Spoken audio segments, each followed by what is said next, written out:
Hey guys, welcome back to my YouTube channel. Today we are doing something that has been requested for years. What does, a recipe testing or recipe development day look like? And it's an interesting one because it is how do I say it? No 2 days are the same. Like they're always different depending on various factors. Like what are we testing that day? How many rounds of testing does it need? And then what usually happens is I send it out to usually one of our photographers who will then retest it and make sure it's perfect before they shoot it. And it's published on the website. So it is quite an arduous process to get there, but it's also a lot of fun and gives us a lot of variety and keeps things exciting. Obviously, there's very frustrating moments as well when something doesn't go right, but more often than not, it's a really good opportunity to try new flavors. We've got like a big list of recipes that we want to have a go at. And also what we do is a lot of the recipes on the website, if they're, 2, 3, 4 years old, we like to go back and retest it to make sure it is as good as it can be. So when you make it, it's perfect every single time. So today's video will be, I'm just going to set the camera up. I'm going to do a bit of talking while I'm doing it, but I think we're going to try maybe 5 or 6 recipes. And what I like to do is to group them. So today we're going to do like a fried rice with cauliflower. So it's going to have cauliflower rice, but it's also going to have standard rice as well. I'm going to be testing it out with brown rice just to see how it works. We're going to do my crispy baked tofu, which is already on my website, but I want to test it again without using cornstarch because I did rely on that to make it really crispy, but we're going to try a different ingredient, which I think should make it just as crispy without needing that, which is great if you follow a gluten-free diet or you want to have like a lower carb tofu dish. Because yes, I've got many recipes on my website that are keto friendly or low carb, so this would be perfect for it. We're also going to do a curry roasted cauliflower. So I actually tested this a couple of weeks ago and it was good, but the curry flavor was not really pronounced. So I'm going to try it again with a bit of a different spice mix. We are also going to do a beef rendang curry, which is inspired from my Malaysian side. And depending on the time, we might also do a banana peanut butter baked oatmeal. So my oatmeal breakfast bars, it's already on my website, but we want to make it better. And I also want to reshoot it. It's a very old recipe. So it definitely is in need of some fine tuning. Yeah, we'll see how it goes. And hopefully it gives you more of an insight into what one of the recipe testing days is like. Okay, I hope this is the best position that you can see everything. So I'm going to do a lot of my prep here. A lot of it is actually prepped already. Some of it isn't. I think I'm going to start with the cauliflower. I got to show you guys this first. So this is a big ball of cookie dough, which is what I was going to make some friends in Sydney when I went last weekend to give to them, but I, of course, left it in the fridge before I went to the airport. So that was really handy. Alright. I think we'll start with the tofu and the cauliflower because they, I think, will take a little bit to do.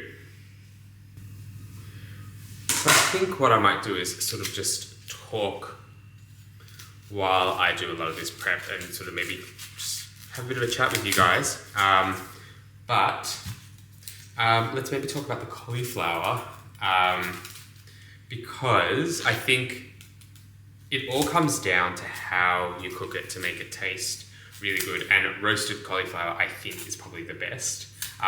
Roasted or air fryer, but I think roasted's probably my favorite, and it can actually get a bit redundant after a while. But when I was in America, so I lived there for about a year in 2015, literally when I started the blog. I went over there to kind of get my head start, because there was lots of bloggers in America, and I wanted, being in Australia, I wanted to see if that was something I could do. So I went there.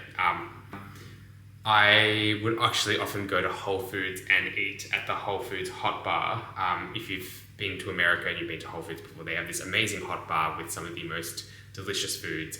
Very healthy, very delicious. And they had this curry roasted cauliflower, which was amazing. It was like probably one of my favorite things. And it was a really great way for me to eat cauliflower, because before that, I was never really too much of a fan. So that's kind of the inspo for this recipe. Like, I want to kind of recreate it. It should be like crispy, salty, have a really, really nice curry flavor, but not overpowering, because if you regularly eat curry or add curry powder to things, it can be quite... There's a fine line between pleasant and a bit too much. So we are going for the pleasant route. And as I sort of mentioned at the start of the video, I'm just going to turn this around while I wash the cauliflower. As I mentioned before, I made this about like a week and a half, 2 weeks ago, and it was really good, but I didn't go hard enough on the cauliflower, the curry flavor, so it just wasn't as pronounced. So today I'm going to add a little bit more. So my curry spice mix is like cumin, garam masala,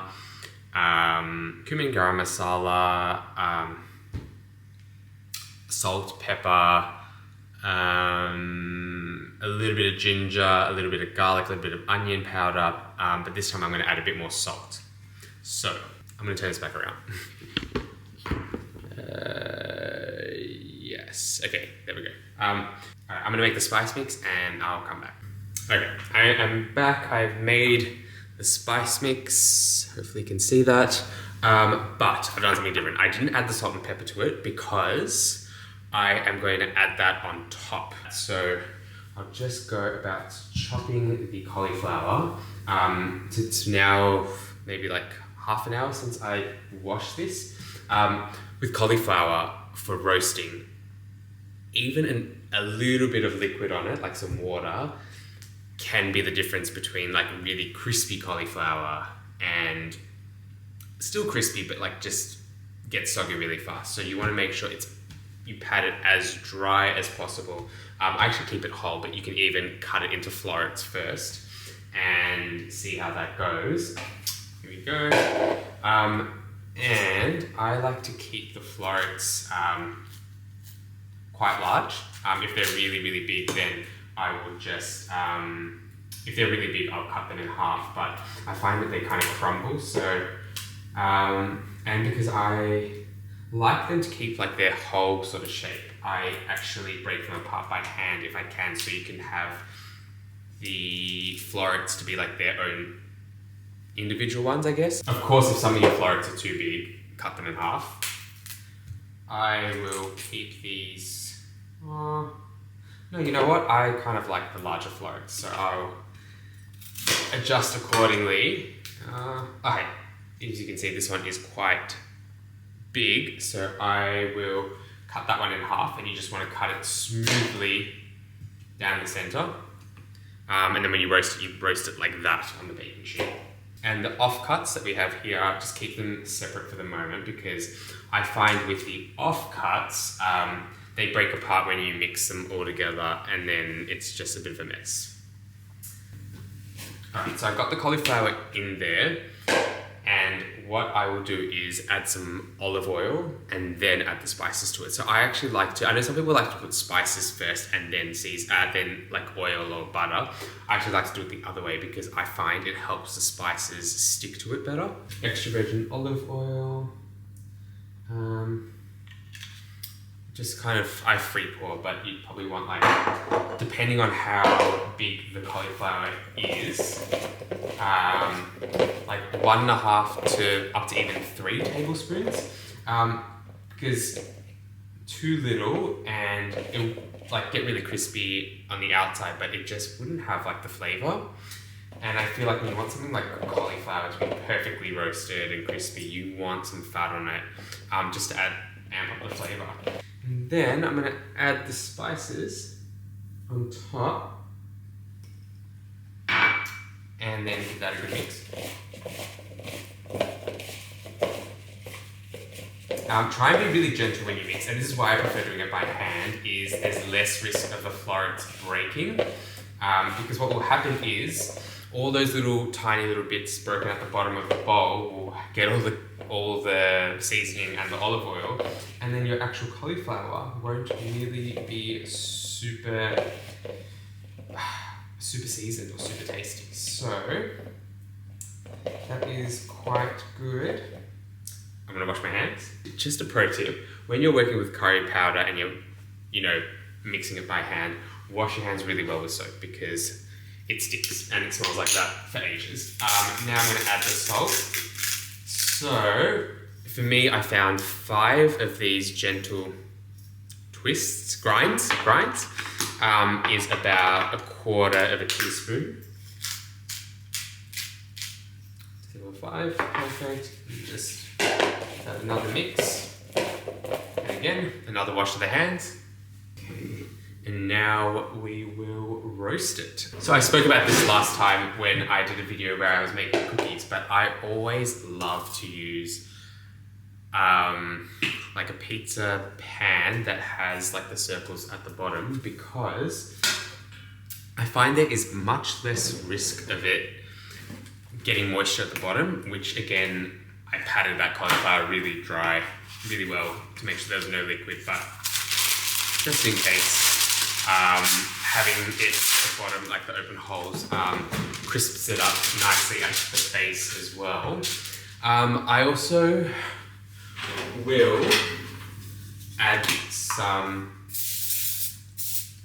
grease on top, so like some cooking spray, even though the cauliflower is nice and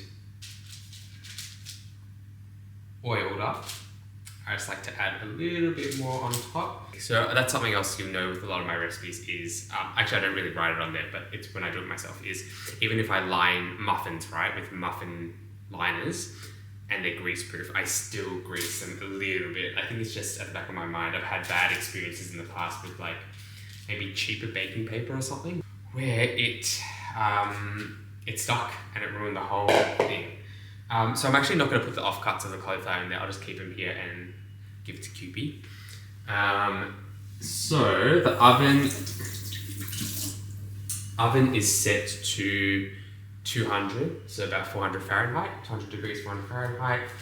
And it is, yeah, I'm going to chuck it in there for, I'd say about 30 to 35 minutes, but we'll check on it and see how it goes. All right, while the cauliflower is cooking, we are going to do the tofu.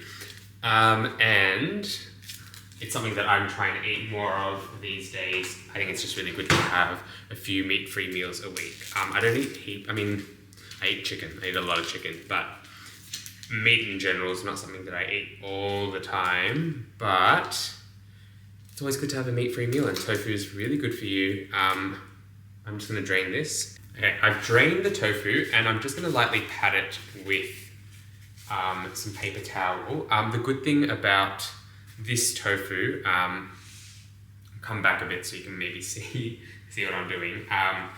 This particular brand, so tofu, when you bake tofu, you want to use firm or extra firm tofu. I prefer extra firm because it's got the best texture. And depending on the brand that you use, it could be really, really firm, like this one. So that's why I'm only putting in a bit of paper towel.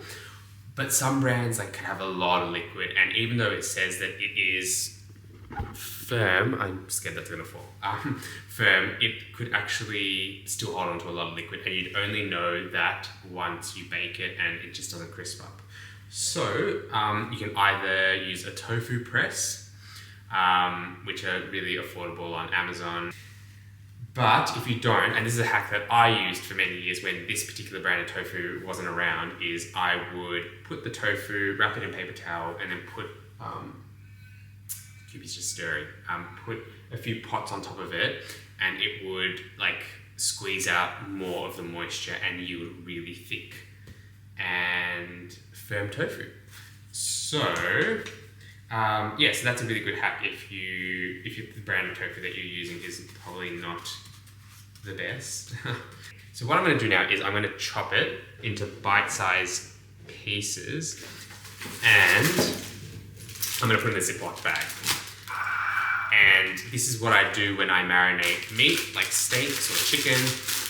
Instead of putting it into like a mixing bowl and putting the marinade on top of it, it just doesn't coat everything properly. But when you put it in a Ziploc bag, you can literally chuck it around, provided you use one that is really good and seals really well. I learned the hard way when I used a really cheap brand and it went everywhere. But you put it in there, you pour the marinade on top and give it a really good shake, and every side of the tofu, the chicken, whatever you're marinating will be seasoned. So I'm gonna chop this into maybe like cubes. Yeah, maybe I'll show you the size. About this big. 1.5 inches, I'd say. And just add it to the bag. And actually putting it into a Ziploc bag is a really good trick to see how good your tofu is, because really good firm tofu should stay intact. You should have no crumbly bits at the bottom. And if you do, and you're using firm tofu, that's your sign that you need to press it. Okay, so that is all in there. Now we're gonna make the marinade. So I mentioned that in my original recipe I used cornstarch, but this time we are not gonna use cornstarch. We are gonna use dark soy sauce, which is different to standard soy sauce. It has a much more pronounced flavor. Actually, I'll just bring this in. It's got, while I walk and talk. I've got all my sauces up here. It's got a much more pronounced flavor. Premium dark soy sauce, that's the brand I'm using. It's a very common brand here in Australia. It's really good. Dark soy sauce. Okay, so that makes a lot of sense. I should probably learn to read ingredient lists better. There's cornstarch in it. Obviously nowhere near the amount that I would put in it in the actual tofu dish, but that's probably why it helps crisp it up a little bit as well. Obviously the cornstarch is to thicken the sauce, but it would work in twofold.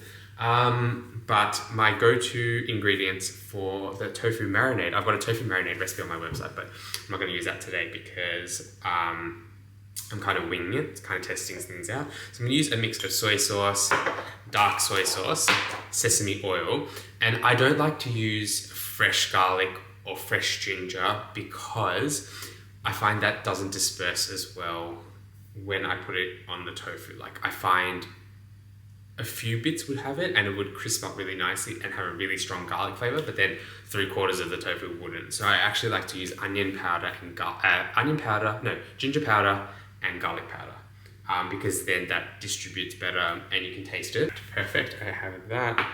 So because I'm just doing some testing, I think I'm going to wing it. When we've perfected something, I would then meticulously measure it out using like spoons and cups, that sort of thing, because obviously I need it to be as accurate for the website. But when I'm testing and winging it, I can eyeball really, really well. I feel like that's one of my hidden tricks. Probably not a hidden trick. I feel like any well-versed cook or someone who spends a lot of time in the kitchen can start eyeballing things. But like for tablespoons, teaspoons, even like a 1/4 cup, a 1/3 cup, stuff like that, I can eyeball really well. So that's about 2 tablespoons there. I'm going to add 1 tablespoon of the dark soy sauce. Again, you don't want too much of that. And the sesame oil, I just want a drop of it. So I'm going to do 1 teaspoon. 1 teaspoon of that. And then the seasonings, I will add that to the thing afterwards. I might actually add a bit more soy sauce to that. Add another tablespoon. So it'd work out to be about a 1/4 cup of a 1/4 cup of soy sauce all up, and that includes standard and dark. and then the sesame oil was half a teaspoon, and then I'm going to do 1 teaspoon of garlic and half a teaspoon of ginger. Ginger can be super overpowering. Okay, sorry, I just added the spices into this and then I give it a good mix, and that is notorious for me spilling it everywhere. So now that's all done, I'm just going to pour it into the Ziploc bag, and then we will seal it. And now we will give it a really good shake. So you are guaranteed that every single piece is going to be coated in the quick marinade. And I find that like tofu compared to some meats like steak and stuff, that you'd benefit from like a 4-6 overnight marinating time. This one is, you can add it on there and bake it straight away. So I'm actually going to just do this by hand.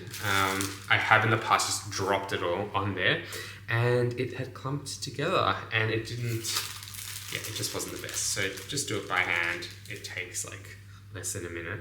So I'm just going to do that now. And then you might be left over with a bit of the marinade at the bottom. I sometimes would pour it over some of the tofu, but I think these are all really well coated, so I won't be doing that. All right, so this is going in the oven. As you can see, I've left some space between them, so all the edges will crisp up, and we are actually gonna flip it halfway through. My bad habit is I throw the dish towel everywhere, and then I can't find it, and I'm like, where'd it go? There it was. Okay.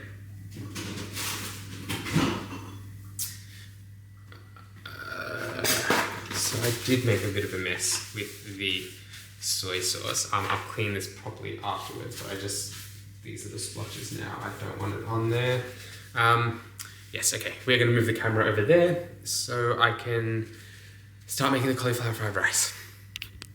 Great, I thought that I was recording, but I wasn't. So I have put olive oil and sesame oil to the bottom of the pan. I typically use peanut oil for stir fries or fried rice if I'm doing like Asian style dishes or need something with a high smoke point. Peanut oil is great for that, but I didn't have any, so doing olive oil and a little bit of sesame oil. The sesame oil is for flavor.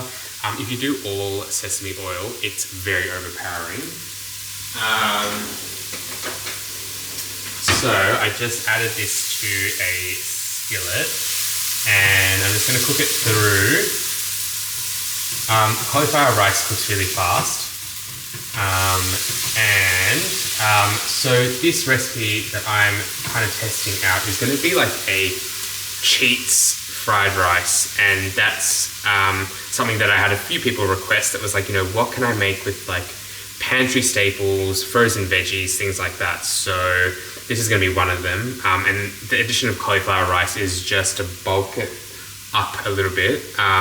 So in this bowl here I have frozen carrot, peas and corn, but instead of like letting it thaw out, I just poured sorry, that was probably a really bad look. You probably just saw my mouth. I just poured boiling water on it for like a minute and then just drained it, and it's pretty much not frozen anymore. So I'm gonna add that in here. And on the theme of using pantry staples, obviously if you've got leftover cooked rice, you can just use that. I mean, you can also make rice from scratch, but for the theme of like, the pantry staple quick dinner fix, I'm gonna try this with microwave rice. And so this is like a twofold test, like how good would it be? So I'm gonna keep looking at the camera. How good would it be with standard rice and also brown rice? Because brown rice can be a little bit, it can be a little bit chewy, which is kind of, it's nice for some dishes, but for fried rice, it can be a bit hit or miss. So we're just gonna cook that up. I'm gonna take the cauliflower out of the oven. I think it should be mostly ready. Oh, yes. I don't know if you can see all that smoke. Cauliflower I'll just put over here. actually. This is the first thing of tofu that we have, and I'm going to quickly flip it. So it cooks both sides.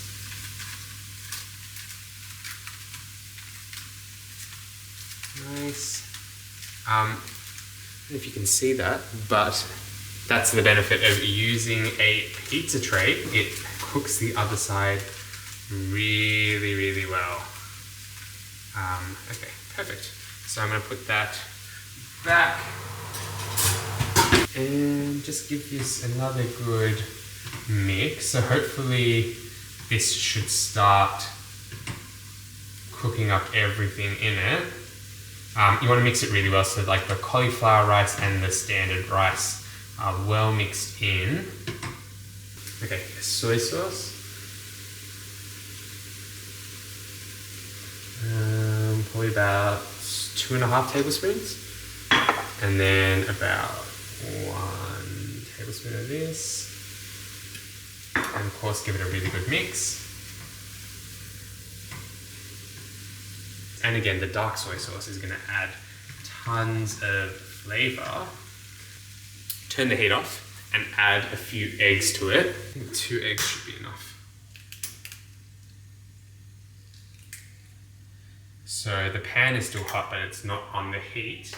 And you kind of push most of the rice to one side, and using your spatula, just sort of mix the eggs together, scramble them together, the yolks and the whites together.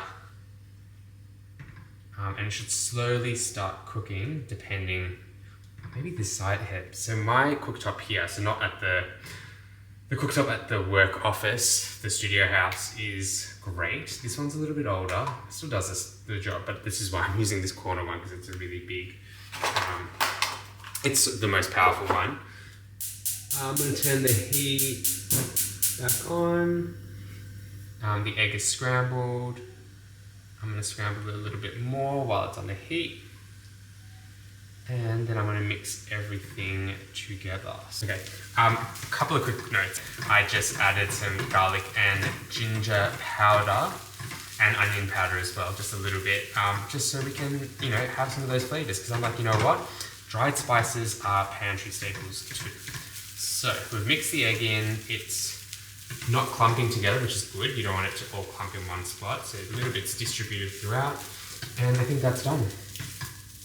So the best thing about this quick hack is it cooks in under 10 minutes, and you can even use like frozen cauliflower rice to make it even quicker, or I know a lot of grocery stores now sell like little packets of riced cauliflower that's not frozen, because I know the frozen one can have some extra liquid to it.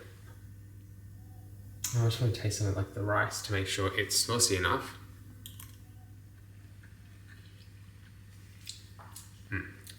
Okay, it's good. I think there is definitely enough sauce there, but we are gonna do like a bit of a bowl situation, mostly because it's a way for us to eat up all the stuff we've tested today, but the tofu's already got a really nice marinade for it. The curried cauliflower has a really nice spice mix on it. And speaking of the tofu, I'm going to remove the first one out of the oven, let the other one cook. So let's have a look. So here we go. This is the crispy baked, oh, it's hot, crispy baked tofu. I know it looks burnt, but it is the dark soy sauce that's giving it this gorgeous color. All right, so I thought I should probably taste some of this on screen with you, even though I really know what tofu tastes like, what baked tofu would taste like. But again, we didn't put the cornstarch on it, and we added extra dark soy sauce. So,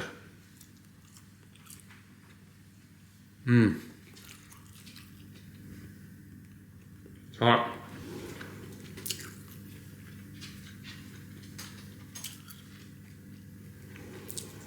So it's crispy, but it's not like the cornstarch crispiness, and good flavor. So that is perfect. So luckily I've got all the measurements down, and I can update the recipe to reflect that. So if I look annoyed.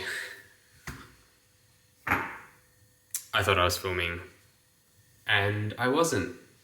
I'm making a red curry now instead of beef rendang because I don't have the right ingredients for the rendang, but this is just an experiment, so once it's done, I will do a proper video of that. So you can probably hear it sizzling.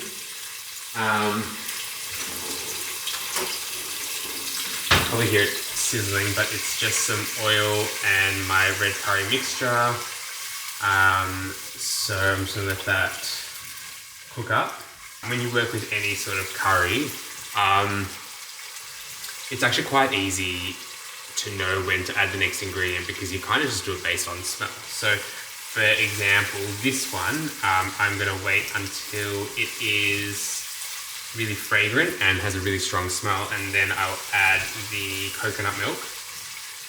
So usually like a few minutes if it's a big batch. So this one is actually quite a big batch, only because I made a lot of curry paste. I usually will give it about 4 to 5 minutes. If it takes longer than like 5 minutes to really have a strong smell, there might be something wrong with the mixture. I might have used old spices. Right now, yeah, it smells really, really strong. So I'm gonna add the coconut milk.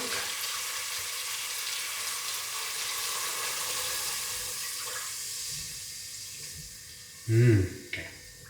It smells really good. And oh gosh. Oh, maybe I've got another can up here.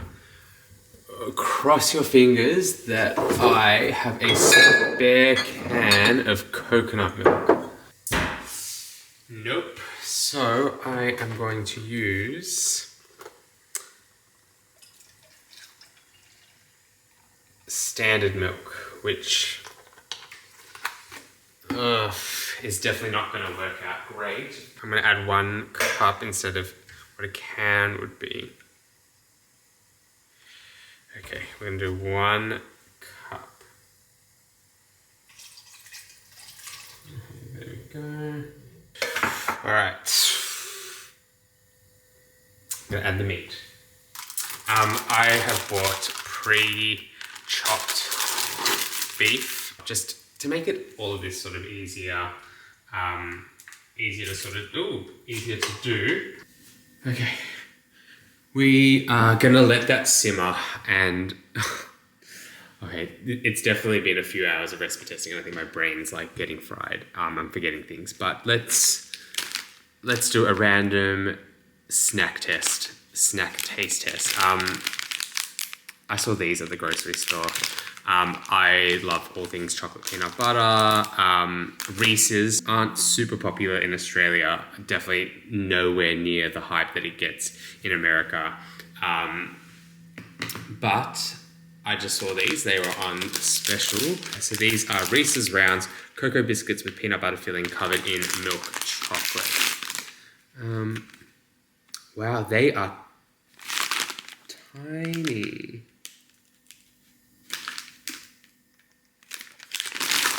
Wow, they are so small. I feel like that's even smaller than a Reese's peanut butter cup. Okay, let's see how it tastes.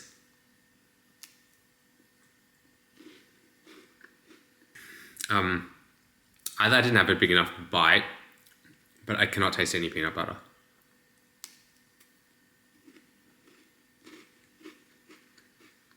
You really can't taste it. It's so mild tasting, you can't even taste it.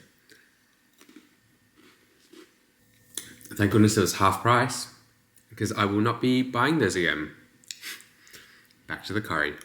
Back on the curry making train, and it's simmering, and now I'm just gonna add a bunch of vegetables. You can literally add anything. I'm gonna do cauliflower and some broccoli, which is probably not what I would typically put in it, but again, we are testing, and I want to put use up some vegetables that we have. Maybe even add a bit of carrot, maybe? Yeah, maybe a bit of carrot.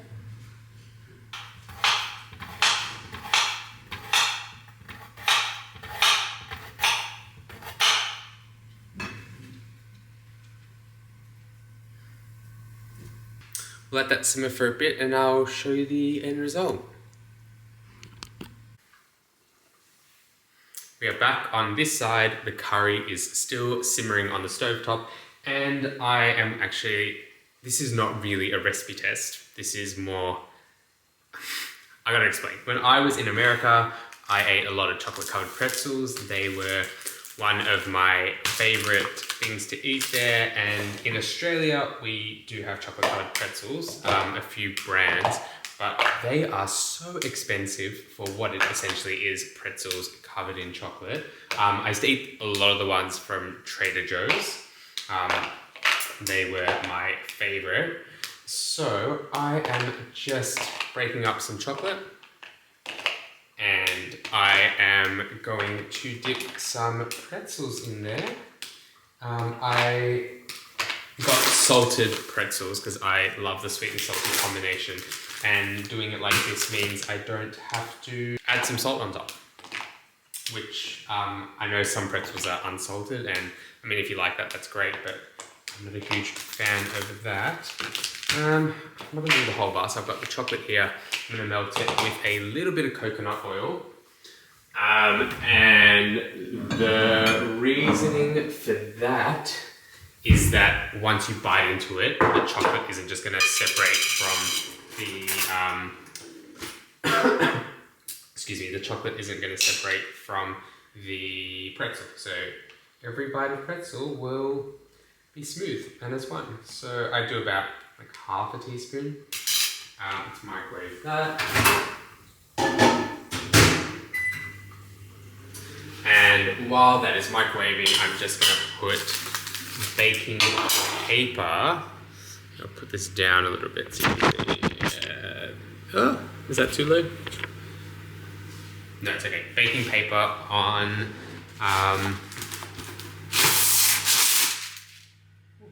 the baking trays again.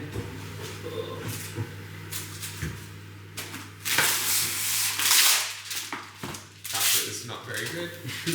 Oh well. Alright, I'm going to do that. So what we're going to do is we're going to do a bit of the dip action. We're going to dip the pretzels in the chocolate and then let them set on here. And because it is winter in Melbourne, I don't need to refrigerate it, which is great.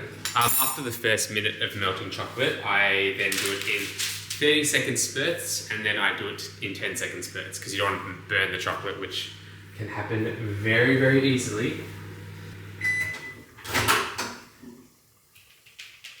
Ooh, nice. All right. If most of the chocolate is melted, just kind of mix everything. Perfect. These are the pretzels. I think I can show that already. Maybe. Oh no! Ah, they're really small. I thought these were like the big ones.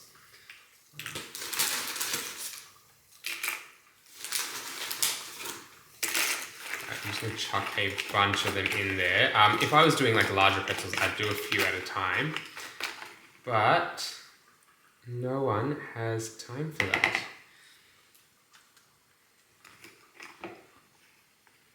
Oh, this is a perfect one.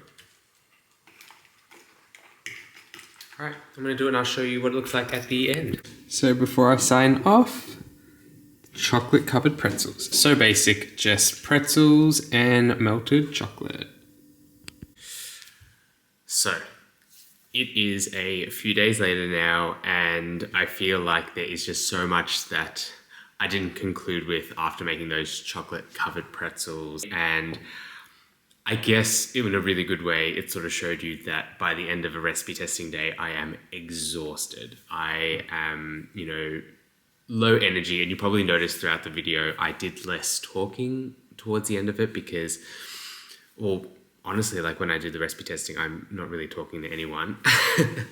Usually when I'm by myself doing it. So yeah, just watching that over, I can definitely see my excited self at the start, and then as the day goes on, it just gets less and less talkative. But anyway, that is a really good sort of glimpse into what a typical recipe testing day is like. There were more successes than failures, but often it's the other way around, and then sometimes there's days where everything just goes perfectly. I think it comes in the territory of like what I'm comfortable with. If it's something that I have made multiple times, or if I'm loosely adapting one of my recipes, it comes a lot easier. But if it's from scratch and we're just throwing an idea out there, there is multiple rounds of it, because at the end of the day, us at the Big Man's World, we want to put out easy, fantastic, well-tested content that, you know, the first time you make it, you nail it out of the park. That means a really well-tested recipe, really cohesive and specific instructions, and of course, accurate measurements. So yeah, I really hope you enjoyed having a bit of a glimpse, I guess, into what the recipe testing looks like. And yeah, I do apologize for such a long video. I don't know if I'll do one of these again anytime soon. We'll see how you guys like it, and maybe I'll do another one. And you can see some other stuff that's going down. Thank you so much for watching this. If you're not subscribed yet, please subscribe to the channel. Yeah, thanks for watching, and I'll see you guys on the next video.